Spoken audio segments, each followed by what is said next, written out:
This tutorial will go through the specific preparatory gesture called the gesture of syncopation we introduced on Wednesday. The gesture of syncopation, as a reminder, is used in the context of music happening real time, and its intent or its purpose is to help unify again the ensemble through rhythmic precision. And it is for use like a prep when you have a syncopated entrance for a piece, or if you're having a start from cold, there's nothing happening in real-time music. Unifying that by giving a subtle first beat and an active second beat helps unify that. Well, the gesture of syncopation accomplishes the same type of task. It helps unify the information and induce a response together, but in the context of music as it's happening in real time. And it's for syncopated rhythms, or for offbeat rhythms that happen in the context of a musical phrase or as music is unfolding. And what the way the gesture is executed to induce players to play off of the beat, to play an offbeat passage accurately, to do that in the pattern, you rush through the rebound that precedes a syncopated entrance. For instance, if you look in your packet on page 66, the packet is, by the way, this one that says from class the other day, gesture of syncopation. It's numbered 65 at the top. If you go to the first example on page 66, you see the music there, the little 2-bar example. The syncopated entrance comes in the second bar on the end of 2. So what you would do is you would rush through the rebound of the previous beat and stop. There's a rush through to the previous rebound, and then there's a stop. The tempo will not stop, but your gesture, your movements actually stop, and then you're, in essence, stealing time. You're stealing time in the pattern. So in order to rush and stop, what does that mean in order to stay in tempo? That means you have to move quickly. And your next gesture induces from the ensemble they're playing on the offbeat. So it looks like this very slowly from the first bar. In a 3-4 meter, they're coming in on beat. We're going to pretend that's a dotted half note instead of just a half note to start this example on page 66. Our tempo is here. I'm going to move my camera down just a little bit. 1, 2, 3. 1, 2, 3. 1, 2, 3, and 1. I'll do it once more very slowly. 1, 2, 3, rebound of 1, and 3, and 1.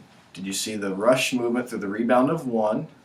1, you pause right at the stop, or you stop right at the point before you change directions to go across to give beat 2.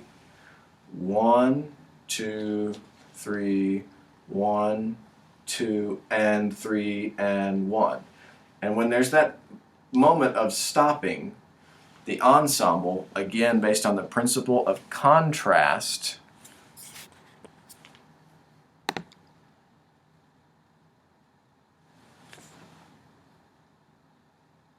sorry, I thought I hit the video there. Based on the principle of contrast, the ensemble, the next move you make induces them to take a breath. And when you do that, after they breathe, they enter. It's a sort of a psychological, not game if you will, but it's sort of a psychological trick.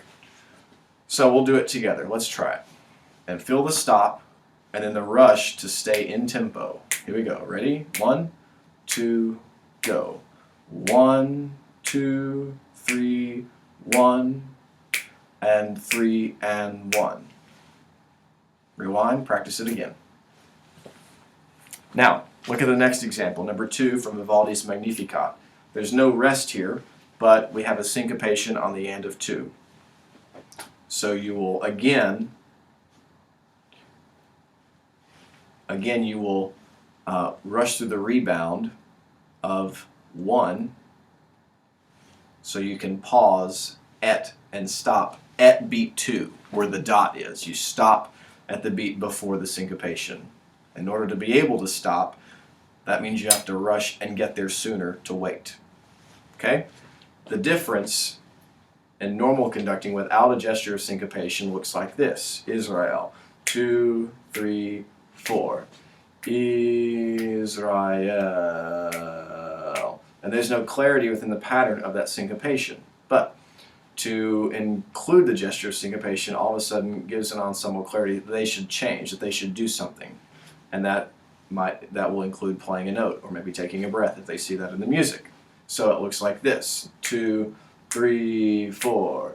Israel. Again. Ready? And Israel. And again, the stop happens out in the pattern before you change directions. Okay? Now, flip over to some of the gesture of syncopation exercises. Go to page 68, and I'll walk through a few of them with you, and then you can continue to work on the rest. Okay?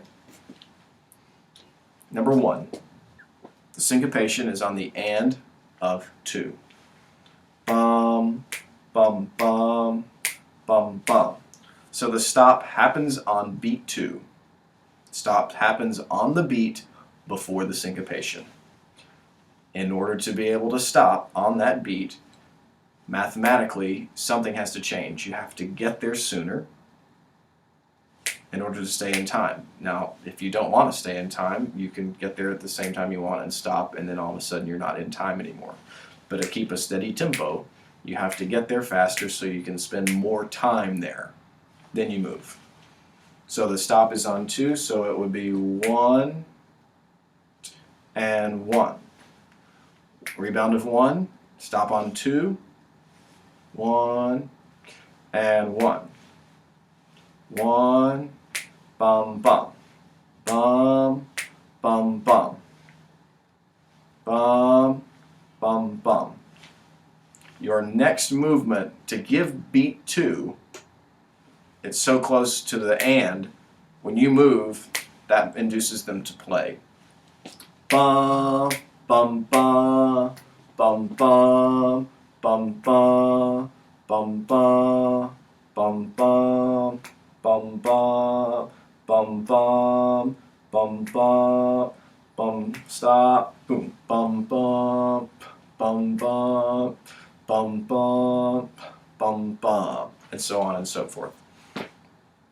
There's a nice pattern there in these exercises you can get used to. Okay?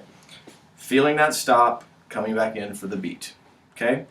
In essence, what you're doing is, because you have to move so fast back to the ictus to give the beat, because you're stealing time in the pattern, in your gestures, in your movement, you're stealing time, you're spending more time stopping in midair than you are evenly going through the pattern. You, in essence, are removing the prep. You are removing that prep gesture, which might make them play too soon. And by removing it, it delays their coming in. And that is the syncopation and the rhythm. That delayed playing, not on the downbeat, but on the and of the beat. Okay? Let's do number 3. Look at exercise number 3. Get your 3 pattern in your mind. 1, 2, 3. There we are.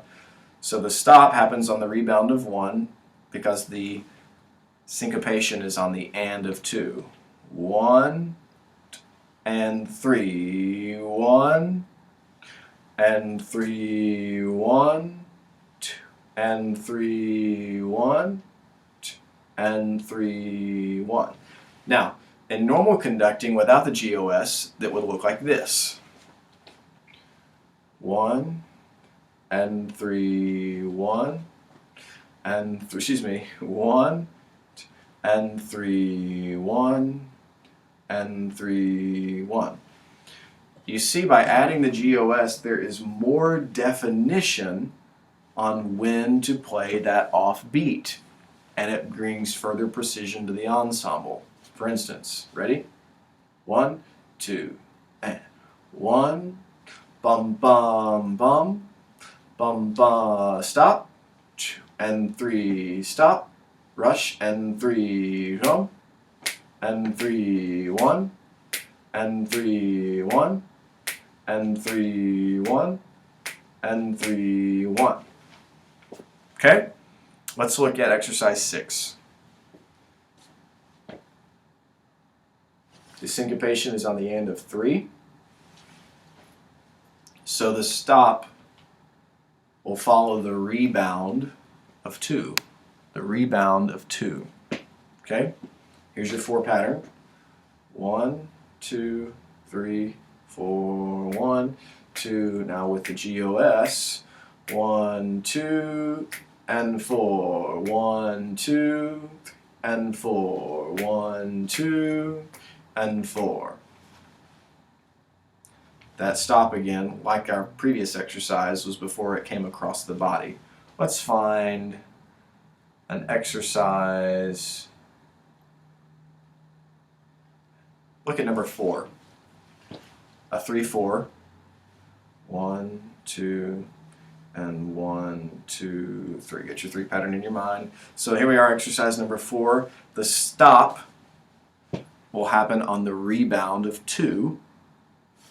You quickly move to hit the ictus of 3 for the and of 3 for them to play.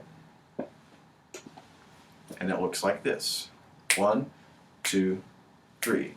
1, 2, and 1, stop, 3, and 1, rush, 3, and 1, 2, and 1, 2, and 1, 2, and 1.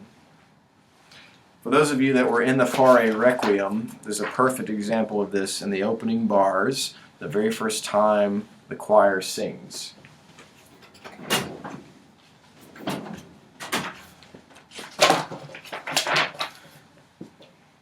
Here it is. Requiem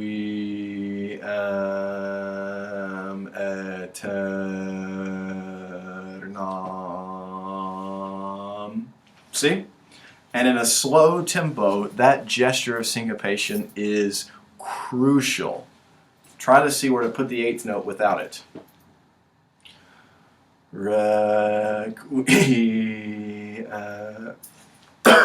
I'm sorry, folks. Just me. Requiem aeternam.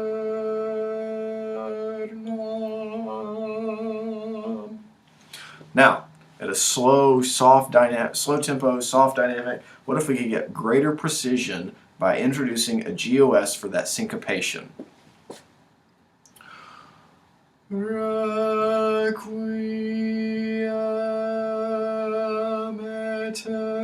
You see how the moment that you should move to for that 8th note is so much clearer now. Once more. I'll do dona. Dona eis Domine.